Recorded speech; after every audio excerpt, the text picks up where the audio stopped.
équipe à Montréal. We had what we felt was a pretty competitive ball club. I can remember talking to Mike Schmidt. People think it's all fun and games to go to Montreal because he said it's a great city. Everybody loved to come to Montreal. But I go in there and I'm thinking, I got to face Sanderson, Rogers, Wilson. He said, I'm going to face 3 tough right-handers.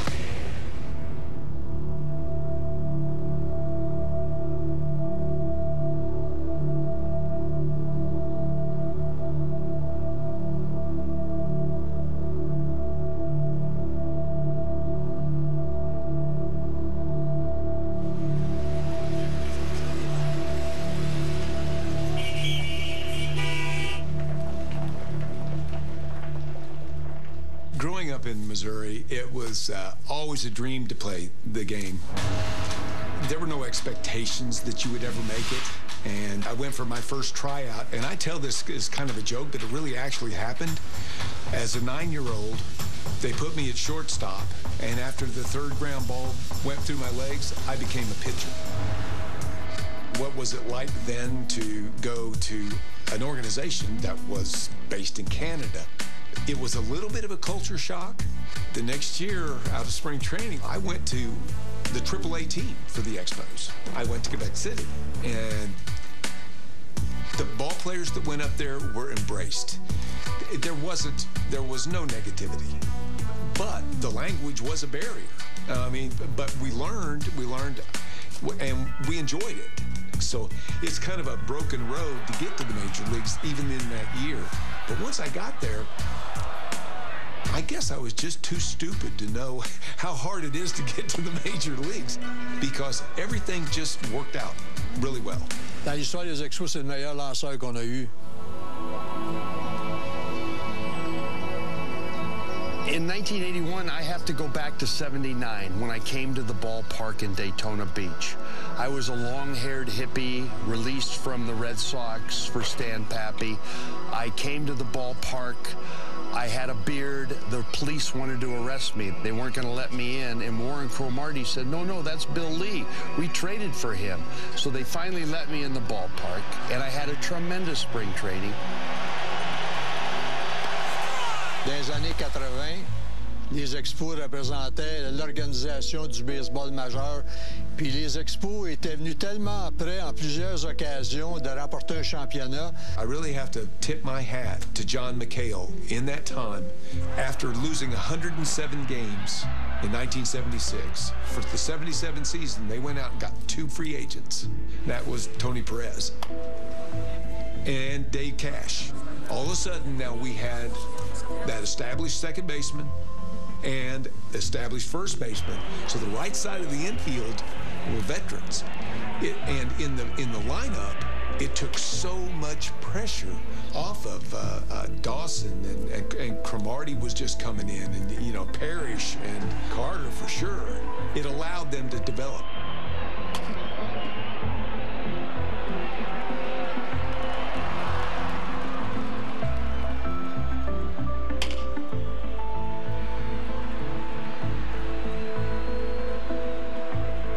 Then all of a sudden, 77, Dick Williams came in, and he demanded that we play well. My relationship with Dick at that point in time hadn't soured. I mean, he penciled my name in 40 times that year. So the evolution of my responsibilities were not only to pitch winning-type games, but to eat up a lot of innings. So we were maturing as a team, and yes, everything elevated in 79. C'était passé en 79 puis en 80. It was very frustrating to be mathematically eliminated on the last day of the season 3 years in a row. And then 81, we came to spring training knowing we were a great team. En 81, les attentes étaient particulièrement élevées pour l'équipe. Malgré les fins de saison un petit peu en queue de poisson, on avait l'impression qu'il était en train de se bâtir une grande équipe à Montréal. Tu avais des joueurs qui étaient tout dans la force de l'âge, des gars comme Dawson, des gars comme Cromartie, comme Tim Raines qui arrivait, tu avais Steve Rogers, tu avais Billy, tu avais Bill Gullickson. C'était tous des gars en bas de 30 ans. For me, it was my rookie year. I didn't really understand. I was a player that was trying to make my name for myself at the major league level. We felt that we were always close and probably another marquee player away. On avait une équipe probablement meilleure que n'importe quelle équipe de la Ligue nationale, mais on se faisait toujours battre par un match ou deux à la fin de saison. Mais là, les joueurs étaient vraiment décidés de gagner. My name is Michael Farber. In 1981, I was a sports columnist at the Montreal Gazette. The Expos are playing not only good baseball, but exciting baseball. And one way you entertain on the ball field is with speed. And former broadcaster Dave Van Horn used to talk about the track team. And the Expos had some very fast players. C'était épouvantable. On disait souvent, moi, c'était à 20 hymnes nationaux, c'était 1-0 Montréal. C'est pas compliqué, là. Ça flyait, là. T'avais Rain, Scott, puis Dawson en partant, là. Écoute, pas de coup sûr, c'était 1-0. Un but sur balle, un but volé, un autre but volé, ballon sacrifice. C'était régulier, tu voyais ça, là. Dawson ramassait les points produits à pelleter, mon vieux, il frappait pas de coup sûr. Woody Fryman used to talk about a 5-year window that all good teams had before age, before injury, before free agency started fraying the makeup of the team. And so the Expos had been very close in 79, very close in 1980. Au début de la saison, on pensait encore qu'on était pour gagner. It's going to be fun to play it. On avait toujours confiance. Tout à coup, la grève arrive. Et finalement, on n'a pas gagné. Puis quand ça a recommencé, ben, le commissaire il dit, ben là, on va faire 2 saisons.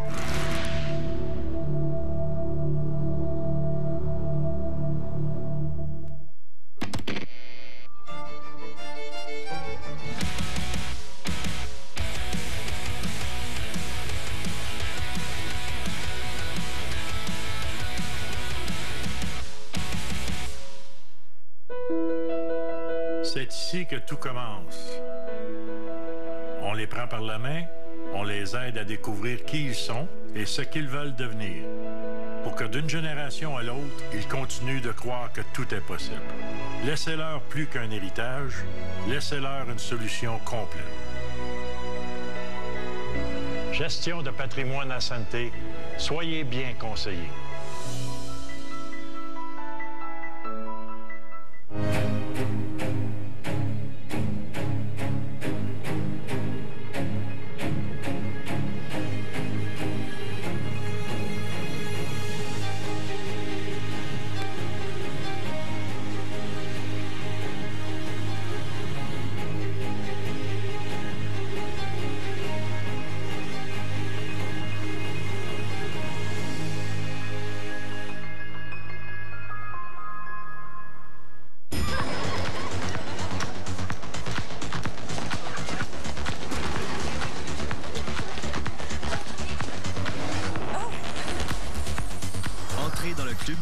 Dès le 6 septembre à Canal Vie. Ça, c'est un char vendu au prix du gros. Puis ça, c'est un char vendu au nouveau méga centre d'occasion au prix du gros. La différence entre les deux, lui est neuf, puis lui est usagé. Lui est neuf, puis l'autre est usagé. Et lui, l'usager. Ou les deux. Le nouveau méga centre d'occasion au prix du gros. Le nom, il est trop long, mais les chars sont moins chers. En 1981, j'étais directeur du marketing pour les Expos. Au retour de la grève, j'avais trouvé très ingénieux les gens de Major League Baseball d'avoir apporté une solution très créative. Ils ont eu au moins une idée géniale, c'est de séparer la saison en deux et stimuler l'intérêt en deuxième moitié de saison avec une nouvelle course au championnat, une mini-course au championnat, mais au moins, il y avait de l'intérêt pour toutes les équipes. We get through that 50 days, and then we come back and we've got, I don't remember if it was a week or 10 days to work out to get ready for the season, but we were the only team that didn't have a stadium to go to. We didn't have a stadium to go to because Olympic Stadium was full of dirt. they had a tractor pull or a motocross or something that was already booked in there. The only reason I bring this up is I firmly believe that this one happenstance helped us win that second half. Great. I love it. Good. We went down to West Palm Beach. Everybody went down there. No wives went. We all went down there just to get in shape. And it's the first time in 50 days, almost 2 months, that you've been together. The camaraderie that was built in that 10 days, it was really magnified by that 10-day stint in West Palm Beach. We came out of the strike feeling pretty good about ourselves. We were healthy, we were playing good, and then Dick Williams got canned. Ben, moi, je suis dans ma chambre d'hôtel, puis je dors, puis... en tout cas, le téléphone sonne, je pense qu'il est 8 heures le matin. Ça, c'est la première fois que je vois ça, là. Conférence de presse des Expos. On nous convie dans la chambre de John McKay, dans la suite de John McKay. Il dit, ben oui, donc, qu'est-ce qui se passe? 7 heures, 8 heures le matin. La décision du congédiement de Dick Williams, ben, ça a été pris par John McHale. C'est sûr que publiquement, tu regardes ça et tu te dis, ben, c'est un peu surprenant. On avait une fiche positive au moment du congédiement de Dick Williams. Mais je pense qu'une des choses qui agaçait McHale souverainement, c'est les rumeurs à l'effet que Dick Williams quitterait les Expos à la fin de la saison pour se joindre aux Yankees de New York comme GM. He was the best manager I ever played for. He was the best manager after the 7th inning because he always had 4 left-handed relievers and 4 right-handed relievers, or the other way around. This is left and this is right. And he could bring him in at any time. He had Rudy May, he had Schatzner, he had me, he had Grimsley. Dick Williams. Dick was a little bit like Billy Martin. Uh-oh, Billy's just been tossed out of the game. And now, here comes the dirt. Here comes the dirt. It's too muddy. He can't get the... He liked to incite anger, and he liked turmoil. I think pitchers have probably had a tougher time. He could be a lot tougher on pitchers than position players. Dick Williams could easily have been the best manager I was ever around at managing the game between the white lines. In other words, nothing took him by surprise. From a personal standpoint, he and I were fire and water. One of the reporters comes in and says, well, we were just talking with Dick outside, and he said that he wished he had had one of his good pitchers that he could pitch tonight, like Palmer or Bill Lee, but he had to go with you. He'd never won the big one. If you needed a big game, he couldn't give you that total effort. Did not like one another, and God rest his soul, he deserved to be in the Hall of Fame. As far as personality goes, no, we did not get along. La surprise, c'est quand il nous annonce que Jim Fanning est le nouveau gérant des Expos. Là, on se regarde tous et on dit, Jim Fanning? C'était un papa bonbon, là, tu sais. Il les connaissait tous, il les avait élevés, ces jeunes-là. Il avait fait signer des contrats. He had the emotion, and he knew the game. We also knew that he didn't have much experience at managing. But it's a little different than being there and anticipating things that, you know, might happen an inning down there and being prepared for them and all that stuff that it takes years of on-the-field managing to have a real feel for. So we understood there was also something being given up there.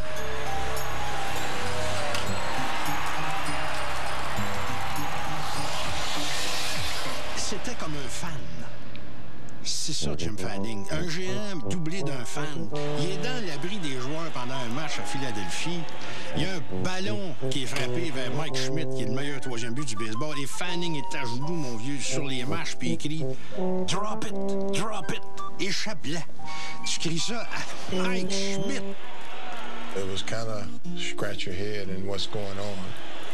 No one really knew why they went that particular route, but hey, we were there to play baseball. And I think after the first couple 3 games, and we didn't play well.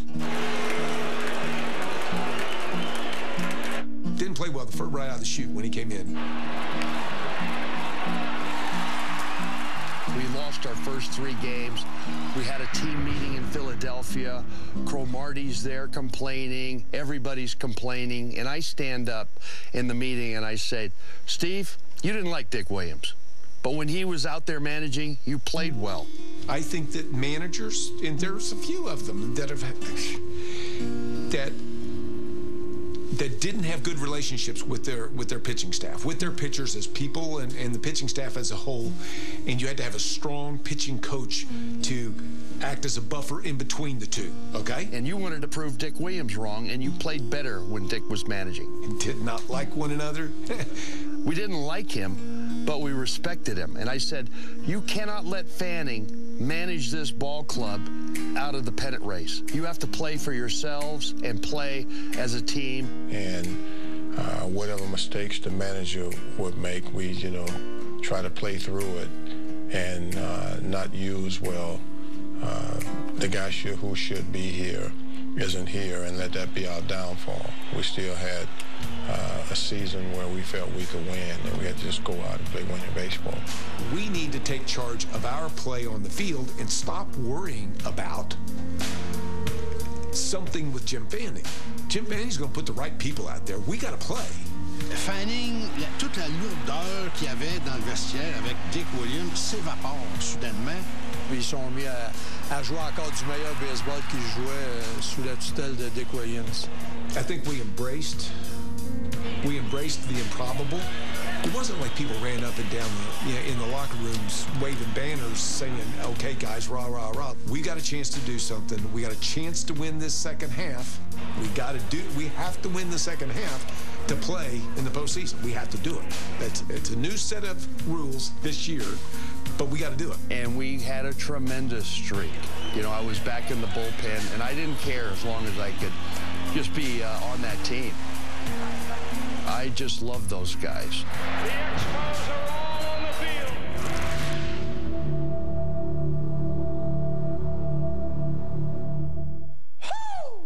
Prélasse-toi dans les bas prix. TripAdvisor compare les prix de plus de 200 sites de réservation pour trouver le bon hôtel au prix le plus bas. Ça, c'est rafraîchissant. TripAdvisor. Voici Isaac. Il passe beaucoup de temps au lit. Depuis longtemps, il rêve d'avoir une console de jeu. Son médecin a dit à ses parents de faire appel à Rêve d'enfant.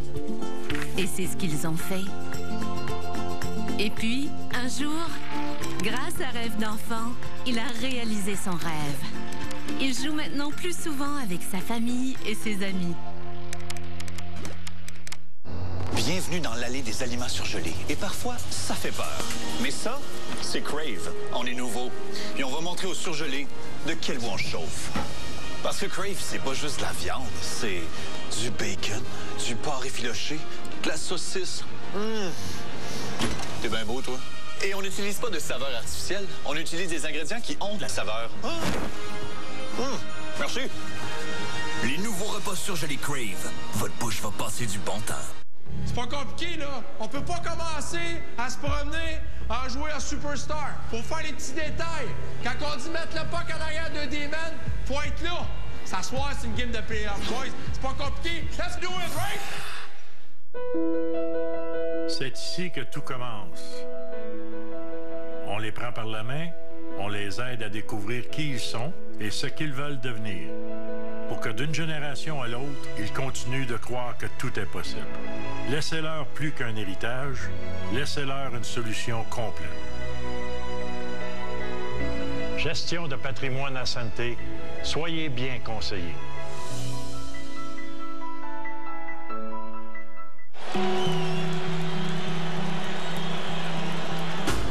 Saturday, October 3rd, Shea Stadium.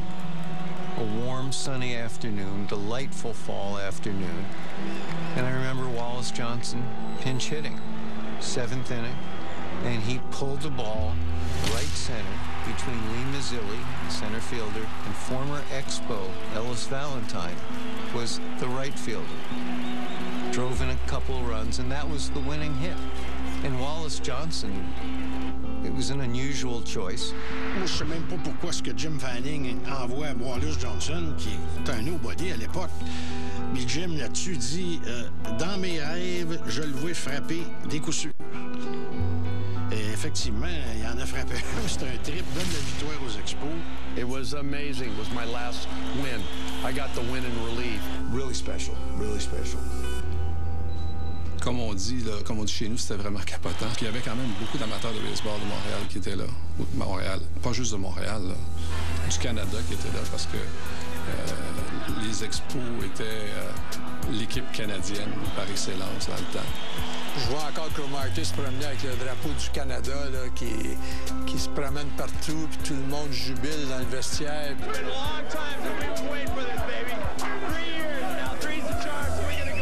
Tout le monde est joyeux, évidemment. Ils se boivent de la bière, puis le champagne. C'était vraiment une atmosphère. Là. Moi, écoute, on n'était pas habitué de voir ça. C'est la première fois qu'ils gagnaient quelque chose. Puis c'était vraiment spécial. C'était un moment, là, moi, que j'oublierai jamais. C'était complètement fou. Philadelphia Phillies had the best record prior to the baseball strike.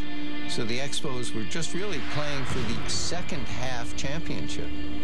And Wallace Johnson's hit on the next to last day of the season essentially put the Expos into the playoffs for the first and only time. So you don't get a ring for winning the second half of a split season, but now you have a chance to play for that ring. And so it was, everybody understood the magnitude of it. It was exhilarating.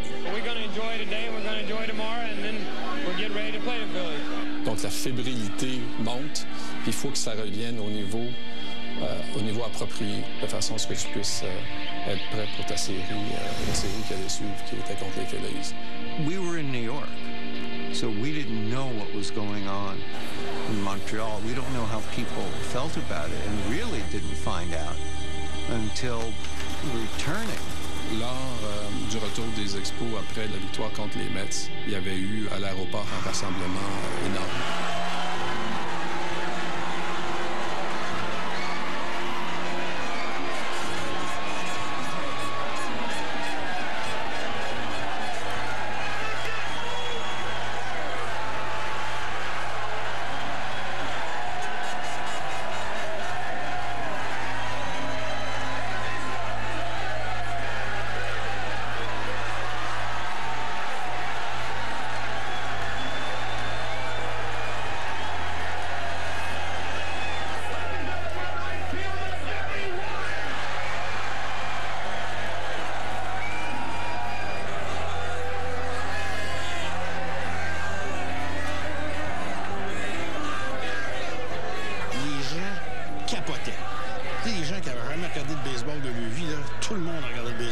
Tout le monde me parlait de baseball. Tout le monde m'appelait pour des billets. C'est malade, là. C'est là que j'ai réalisé, là, vraiment, là, c'était fou, là, mais pas à peu près. Là. We were the glue that held the people together. It was French and English loving one another. We were on St. Denis Street one day. We were on, on Crescent Street the next. We were all over the place. I was at Nuit Magique. I was down there in the Soho, I called it, Old Montreal. Everybody loved us. We were the talk of the town. Electric. It was electric. I mean, for me personally, I think it was the reason why, part of the reason why, I played the game the way I played it. For a short period, the Expos were more popular than the Canadiens. Montreal was not a one-brand town like it is now. Moi, je dirais même que les Expos étaient un petit peu en avant à ce moment-là. Ça n'a pas duré longtemps, mais tant que ça a duré, moi, je pense qu'à un moment donné, les Expos étaient plus populaires que le Canadien.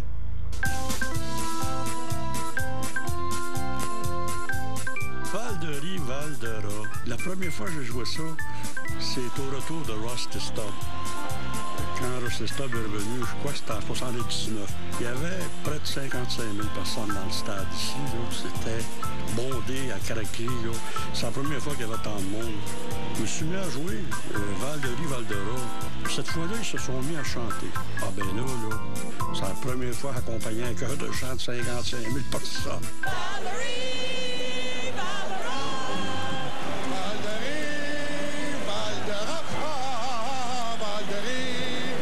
Ça veut dire qu'on vient de gagner. C'est la victoire, c'est la victoire. Quand le monde se mettait à chanter ça, là... I think people was waiting for something big to happen. Youpie! I know it wasn't Youpie, but then we had the dancer in the aisles, and we had, it was definitely not St. Louis baseball. It definitely was. Valdera. Moi, je l'entendais jour et nuit. It's a time for a rally. It's a time to come back. It's the people in the audience getting, we would get all excited. I came to Montreal, I came from Boston, which was not a singing culture. We did not Valdera. We did not party all the way into the night. I had never seen a town until I understand the life expectancy of a Quebecois is a lot less than everybody else in Canada. And I found out why. Valdera.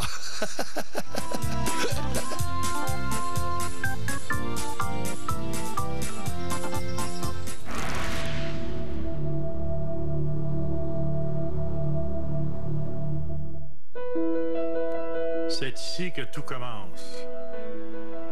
On les prend par la main, on les aide à découvrir qui ils sont et ce qu'ils veulent devenir, pour que d'une génération à l'autre, ils continuent de croire que tout est possible. Laissez-leur plus qu'un héritage, laissez-leur une solution complète. Gestion de patrimoine à santé, soyez bien conseillés.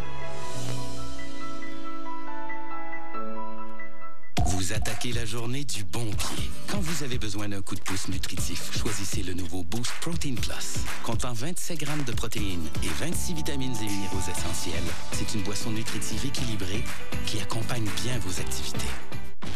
Absente la saison dernière, l'Allemagne est de retour au calendrier des courses de Formule 1. Les qualifications du Grand Prix Emirates d'Allemagne.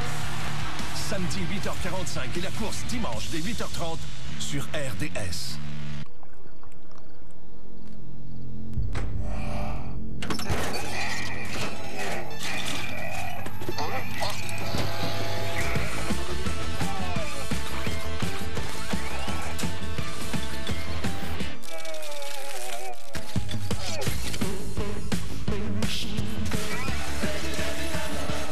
Distance Technology, Total Quartz améliore la protection de votre moteur contre l'usure mécanique pour un moteur plus jeune, plus longtemps. C'est ici que tout commence. On les prend par la main, on les aide à découvrir qui ils sont et ce qu'ils veulent devenir, pour que d'une génération à l'autre, ils continuent de croire que tout est possible. Laissez-leur plus qu'un héritage, laissez-leur une solution complète. Gestion de patrimoine à santé, soyez bien conseillés.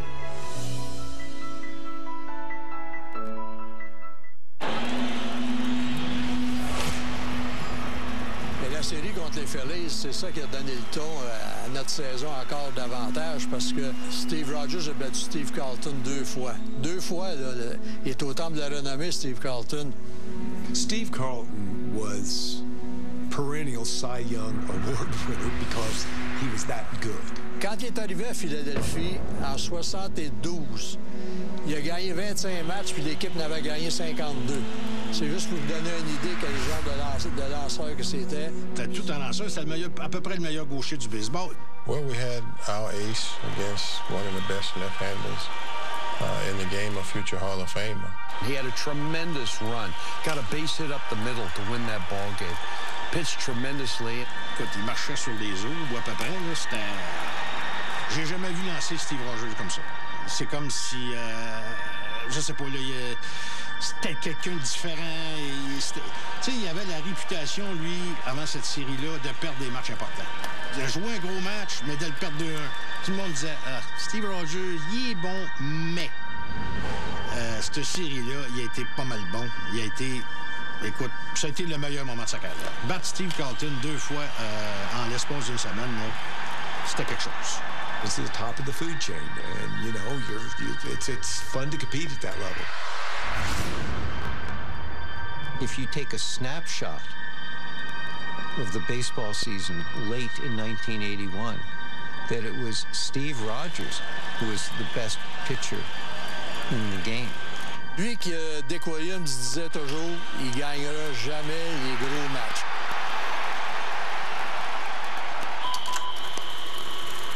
It may or may not be well known, but I was traded in the offseason. I was traded in the offseason. You may edit out that story. My understanding was, as a matter of fact, I've had it confirmed by both general managers. After the 1980 season, there was a little falling out between the front office and me, and so, you know, it was a two-way street. I then found out I had been traded for Al Oliver during the offseason. When Al Oliver was informed, he said, well, no. Otherwise, I'd have been in Texas in 1981.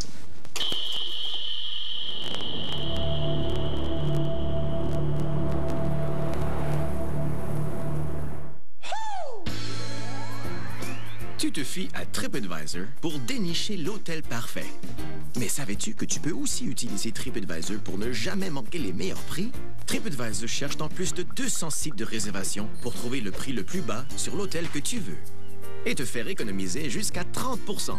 Comme ça, tu passes moins de temps à fouiller et plus de temps à bagailler. TripAdvisor. Visitez tripadvisor.ca ou téléchargez l'application. Le crime ne dort jamais.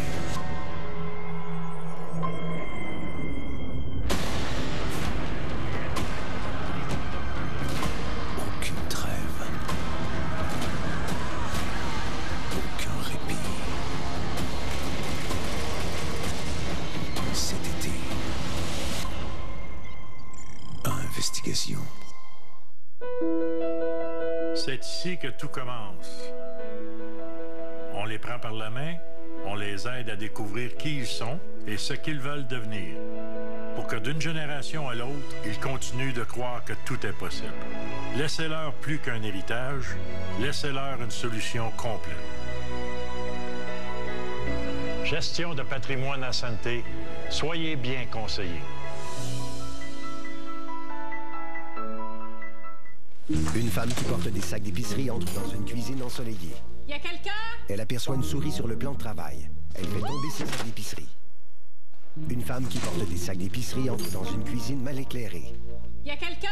Un enfant masqué lui fait peur. Elle fait tomber ses sacs d'épicerie. Avez-vous vu la différence? Tout le monde n'en est pas capable. Voilà pourquoi nous avons la vidéo description pour les personnes atteintes de cécité ou malvoyantes. Pour en savoir plus, visitez ami.ca ou appelez au 1-855-855-1144, présenté par l'Association canadienne des radiodiffuseurs. Après avoir battu les Phillies, là, c'était les Dodgers qu'on devait affronter. Alors après avoir gagné le deuxième match à Los Angeles, ça devenait un 2-3. Les 3 matchs à Montréal. Freezing.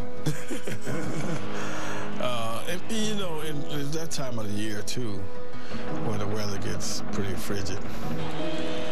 But, you know, this is the playoffs. And, they had to play in the same weather. They're actually from L.A., which, you know, they're not really used to that type of weather at all. Il y en a qui avaient surnommé le stade olympique la glacière ou l'igloo. It's cold everywhere. It was enclosed. It was kind of not a damp cold. It was kind of like being in a refrigerator cold, but it wasn't like being out on the tundra with the wind blowing on you cold. You could get used to it. I could get a heat going. I enjoy pitching in the cold. Hitters don't like it. They don't like to get jammed. They don't like to hit the ball on the end of the bat. It makes your fingernails split and crack, and that's why hitters use gloves. On vit à Montréal, c'est 1 à 1. Il y a 54 000 personnes dans le stade. C'est fébrile.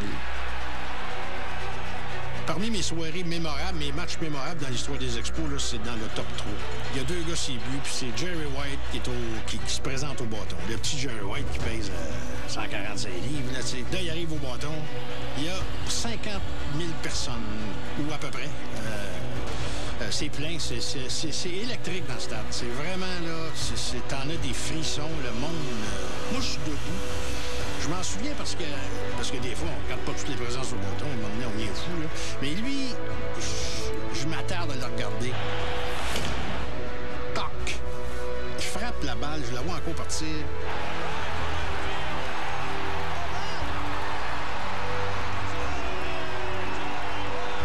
circuit de 3 points.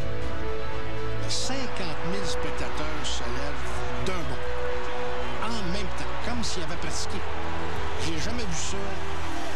C'est comme s'il y a une bombe qui avait explosé dans le stade.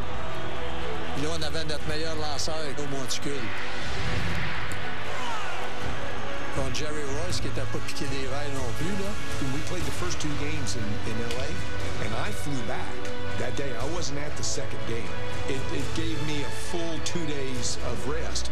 So I had some success because they were a dominant right-handed hitting team, much like the Phillies were. And, you know, I tried to keep the left-handers from hurting me. And so, again, it was just baseball. That's what it was at the highest level, but it was baseball.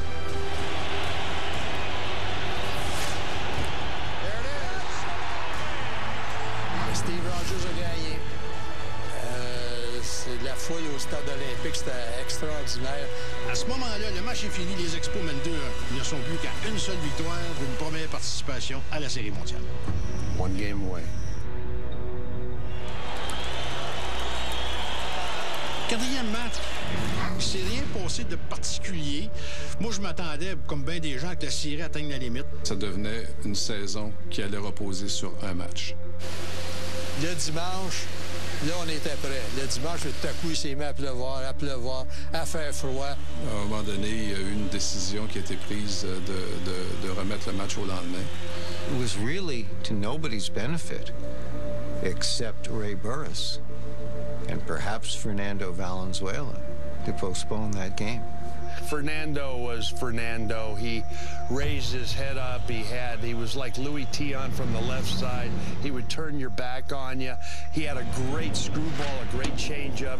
You know, he got those right-handed hitters out on their front foot, and you couldn't do anything with it. And he threw just hard enough up and in, and you'd swear you were going to crush him, and you'd hit a fly ball. Écoute, il était ressorti de nulle part, lui, là, un Mexicain. Écoute, c'était vraiment, là, c'était l'attraction numéro 1 du baseball majeur. Tout le monde parlait de Fernando Valenzuela. I only hit off of Fernando maybe 2 plate appearances, two times. I will tell you, I have no idea how anybody ever hit him because the screwball would get to home plate at 75, 76 miles an hour, and then it would just disappear. It just never got to home. I don't know how it did it. It would just go out of sight. It's gray and cold and drizzly in Montreal. Temperature around 45 degrees. Mais le lundi, on l'avait dans les câbles en première manche. C'est comme un boxeur, ça. Si vous ne l'achevez pas, là, il peut rebondir.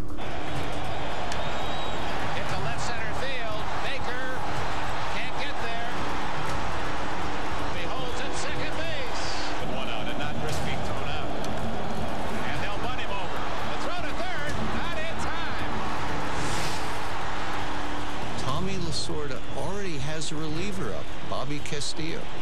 Andre Dawson is at the plate. Andre didn't have a great late September or October, but he was still Andre Dawson. Who was the leader on that team? This guy. Well, Carter thought he was our leader, but he wasn't our leader. Andre Dawson was the silent leader of that ball club.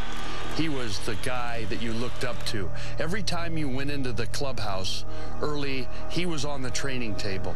He had a syringe in his knee.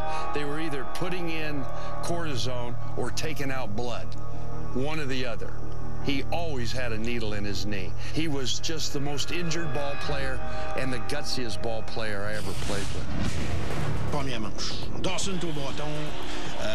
Il y a 2 coureurs, c'est but.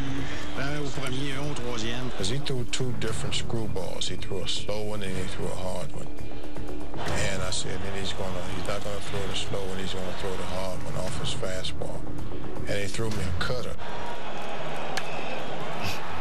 And they jammed me. Double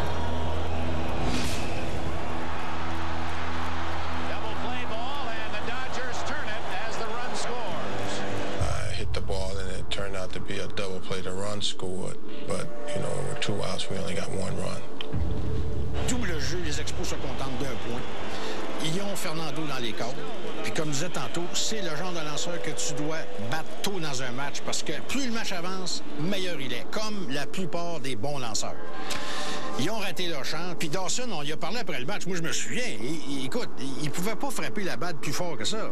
Comme il dit, je peux la frapper, je la guide pas. And he threw that little slider in there and, you know, totally opposite of what you think he's going to do.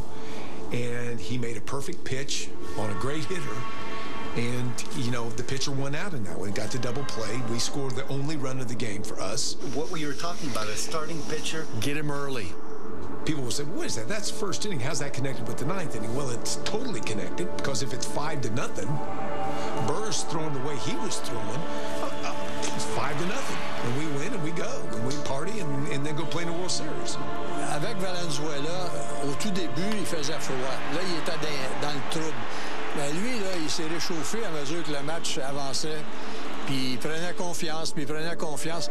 Puis les Expos n'ont plus rien fait contre lui, là. Monday at third, the tying run, the go-ahead run, Guerrero at second. Valenzuela at the plate. Broken bat. And the run will score. So Valenzuela gets the job done as he ties it up with a ground ball to second. Monday coming in. Lorsqu'on est arrivé vers la fin du match, Jeff Redden se réchauffe. Là, qui c'est qui arrive dans l'enclos? Look who's warming up now in the Montreal bullpen. Steve Rogers, the ace of the Expo staff. Steve Rogers. Au palais. Là, j'ai dit, il se prépare quelque chose. Steve Rogers était supposé lancer le premier match de la Série mondiale contre les Yankees. Moi, Redden, je sais qu'il n'est pas vraiment en état de lancer. Parce qu'il était sur la table du soigneur avant le match. C'était un bon releveur, mais il a mal au dos. And now in the 7th inning, I can remember, I believe it was Galen Cisco was he said, okay, can you throw if he needs to? I said, absolutely, I can throw. Well, just be ready. A starting pitcher is a guy that takes a long time and he has a kind of a rhythm to get loose, where a reliever has to get loose in 7 or 8 pitches. He is prepared. His arm is always stretched out. He can go. A starter does not play for 5 days, sometimes 6 before he gets it back into a ball game. So he has this regimen. It's like a giant sea tanker that goes out. If it's going out and it's 163 feet long, it's going to take a long time to turn that sucker around and get it back to port. That's what a starting pitcher's like. A relief pitcher is like a little PT boat that can go out there. We can't go real long, but we can go quick. And I can get loose in a heartbeat. Get me into the ball game, coach. That thought process is now firmly implanted. I will be used. I think it then becomes when I'll be used, but I will be used. Burris is in the on-deck circle, but Steve Rogers is throwing in the Montreal bullpen again. Guerrero started back. Plenty of time to come in and make the play. 1 out. And now the decision, pinch hit for Ray Burris. And Burris gets a hand as he goes to the dugout. Puis Ray Burris nous a donné un match extraordinaire encore une fois. Là, Steve Rogers était prêt, puis là, Jim Fanning a appelé dans l'enclos d'exercice, puis il a demandé s'il était prêt. Il dit oui. Il dit, t'es prêt à lancer? Il dit oui. Fait que Steve, c'est pas son rôle. C'est différent, un lanceur partant puis lanceur de relève. En relève, il faut que t'attaques. Bang, bang, bang. Alors, Steve est arrivé dans le match. I do not second-guess Jim Fanning for that decision at all. Rogers was the best pitcher in the game. He was starting an inning. He didn't have to pitch out of the windup. And I thought you go with your best in that situation. Jim, il va avec Steve Rogers. Le monde est debout. Moi, sur le coup, moi, être franc, là, plus ou moins d'accord, mais finalement, je me dis, Colin, c'est le plus gros match de l'histoire des Expos. Qui tu veux au monticule à l'heure, à ce moment précis? Ton meilleur lanceur. C'est sûr, c'est pas un releveur. Je m'en fous. Quand j'y repense, j'y ai repensé souvent, j'en ai souvent parlé à Jim Fanning. Au début, j'ai second-guessé cette affaire-là, là, mais moi, être franc avec toi, c'était la bonne décision. Well, I didn't think that, you know, he would come in with that minimal rest that he'd had from his previous start, unless it was, you know, a situation where we had run out of options in the bullpen, and the bullpen was rested, had that extra day. But you know, for whatever reason, the decision was made that, you know, we were going to either sink or swim with our ace. Fanning, he went with the, you know, Steve Rogers is our man, and he was doing it with his heart and not with his brain. And that's where we lost. A lot of people do things with their heart. Heart's a great thing, but you better have the head, too. And so for the first time this year, Rogers comes in out of the bullpen. It's his game, ninth inning, tied at 1. You know, I can see myself breathing deeply, too. 0 for 3 today against Burris. Soft pop, and Rodney Scott has it. I didn't remember the first out being that easy. Lui aussi, il y avait l'effet du froid, là. Mais quand tu arrives au monticule, c'est... Là, il faut que tu produises. This is only the third time in his entire Major League career he's pitched in relief.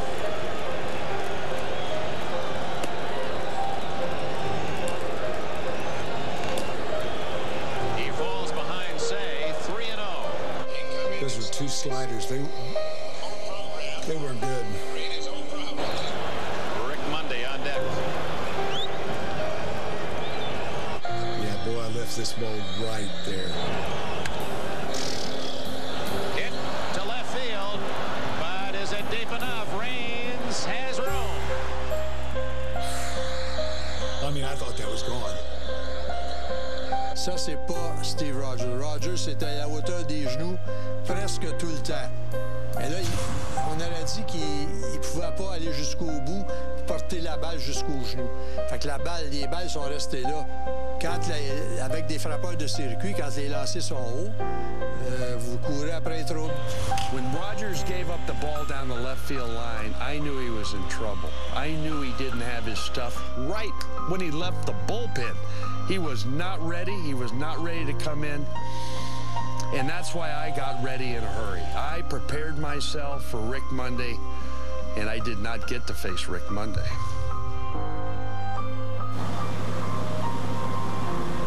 Moi, en 1981, mon sideline, c'était l'annonceur des Expos. Quand j'ai présenté Rick Monday était voltigeur de droite.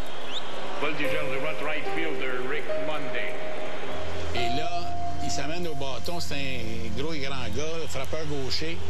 Rick Monday's a lefty. You're a lefty. You know. It's physics. Explain that. It's physics. My arm is here. My ball runs in on him.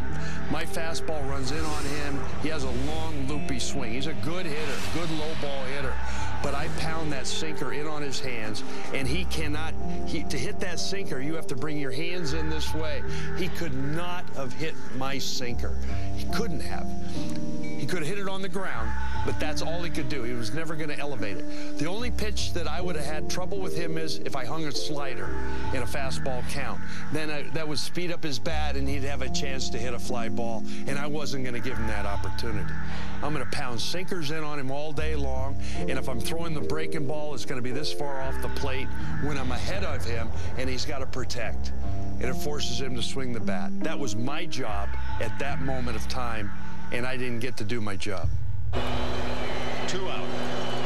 Suddenly becoming much darker.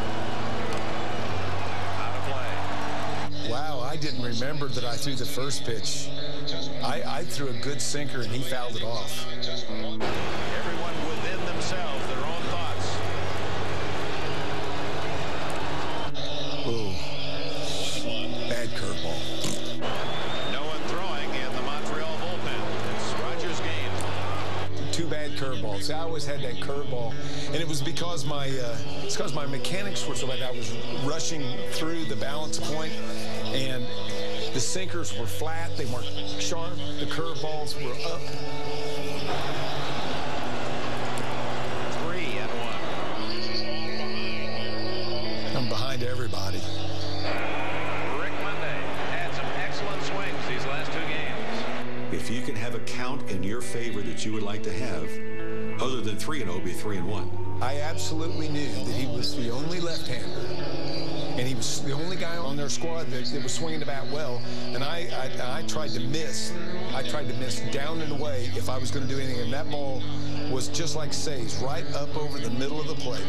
And I happened to get a pitch up that was higher than you normally got from Steve Rogers. Ray White, right field, do not want to have a double here. And I hit the ball, and something happened that had never happened to me before. I lost the flight of the ball. À ma hauteur, là, où j'étais, là, c'était une des premières fois que je voyais une balle si haute. I did not know where it was. I knew it was hit really high. And as I'm going to first base, I started to watch Andre Dawson, who moved over into right center field and kept going. I'm thinking, well, it's hit so high, it's probably going to be caught. And then I saw him continue to run. It was hit so high. Before I knew it, I was right at the wall, and the ball was still in the park. Quand la balle est frappée, là, je suis loin d'être convaincu qu'elle franchit la clôture, là, parce que c'est un stade où la balle voyage pas si bien que ça. My son Andy was at the ball game, and he said, "Dad, look at the geese flying over the stadium. You know, they're going south for the winter." I go, "Bad omen. Bad omen." Juste un bruit de balle sur un bâton, là, toc! Tout le monde fige, aussi calme que ça peut l'être là, dans le moment, là. On regarde toute la balle aller. Bye-bye. And hit well. Dawson back. And Monday will touch them all.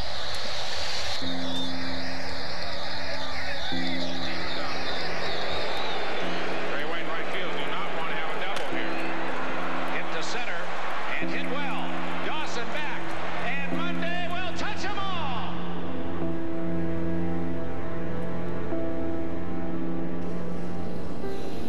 Veteran Rick Monday. And I got caught in a dance between first and second, jumping in the air, that I almost fell down. Taken deep by Rick Monday. His day of the week. And with all the many big hits he has in his long career, this one's so very special. Là, Val-de-Rie, Val-de-Rond, pis ça, là, tu sais, il n'y a plus rien qui marche, là. Ah, c'est une espèce de vide, mon vieux, là. Je pense que j'ai entendu les pas de Rick Monday autour des buts. Un silence total. Puis là, je regarde dans les estrades, puis je vois des gens qui pleurent. Puis là, tu te dis, hey boy, ça vient de chercher, là. J'étais malheureux pour les gens. It was a funeral for 36,000 people. Mais pourtant, il reste encore un tour au bâton. Moi, en tout cas, c'est drôle. Je regardais ma valise, moi, puis j'ai dit, je pense qu'on n'ira pas à New York. On dirait que, je sais pas, le coup de circuit de Monday, là, ça... Wow, c'était un coup de poignard. 2-1 Dodgers, 9th inning. The bottom of the ninth did not start well for Montreal. 1 out away. Valenzuela retired the first 2 hitters. Ensuite, il a donné un but sur balle à Gary Carter. Ensuite, il a donné un but sur balle à Larry Parrish. Là, Tommy Lasorda, il dit, un instant, là, on change de lanceur. So Lasorda goes to his bullpen after 8 2/3 fabulous innings from Valenzuela. Welsh est arrivé, il a fait face à Jerry White. Il y avait 2 retraits.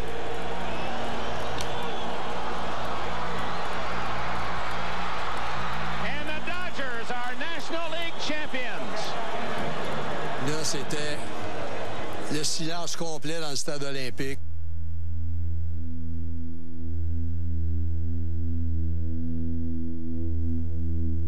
And the dream died. I went down into the clubhouse afterwards. quiet. I just remember it was just a sad feeling because even though it was my first full season with the Expos, I just felt like that was the year. That was really the year for us to do it. I don't think I really thought about, you know, what would next year bring or anything like that. I was just thinking, like, you know, we actually had a chance to go to the World Series. We were a game away from going to the World Series, and it just slipped out of our hands. It was devastating for everybody. I mean, you know, it is just a game, but it's your livelihood, it's your life. And so, you know, it's tempered a little bit. It's certainly not like having your child in the hospital. And, you know, I'm saying, yeah, so you can reflect on those kinds of things, but you don't really reflect on that in the locker room right after. You just, it's kind of a numbness. I played in the big leagues 20-plus years, and it never happened. That's the one thing that sort of nags at you. I took it very hard. I just said, what, you know, could I have done more, or should I have done more? I just put a lot of the burden on myself. I just hate the Dodgers. Hate them more than the Yankees. And I know I got Rick Monday out in college. I got him out in summer ball. I got him out my whole career, and I don't get to play against him. And it was like, here I am. I'm the right guy at the right moment to go in and pitch to him. He is not going to hit a home run off me. I'm going to run that sinker in on his hands. He's going to foul it off his foot. I'm going to throw him a slider away. He's going to wave at it. Game over. We win the game in extra innings. I could have thrown 3 or 4 innings. 3 good innings I had in me, and I didn't get to use. I had bullets in my gun and didn't get to use them. That's the worst feeling in the world. The feeling that you're in the on-deck circle and you can hit and you don't get to hit, or to be in the bullpen and not get in the game. That's one of the reasons I still play baseball. I have a lot of unfinished anger that I did not get to play. You know, I could not believe we did not win the last game. I still, to this day, cannot believe that Rick Monday hit a home run.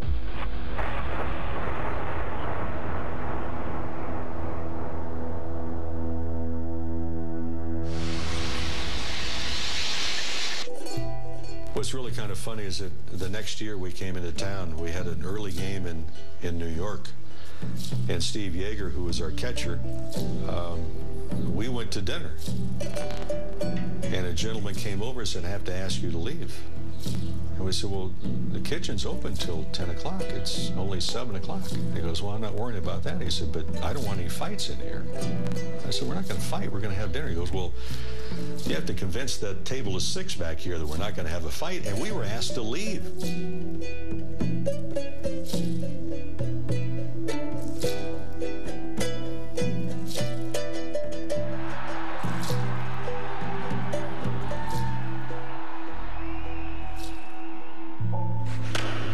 The most personal connection the average Montrealer who was, you know, watching games and involved in the baseball world at that time with me is that pitch, where they were on the day that the home run was hit. And so that's the first thing that comes out of their mouth. But it's okay. It's okay. And I hope it's not the only thing they remember. I truly have come to respect that as just a way to say, that's my connection with you.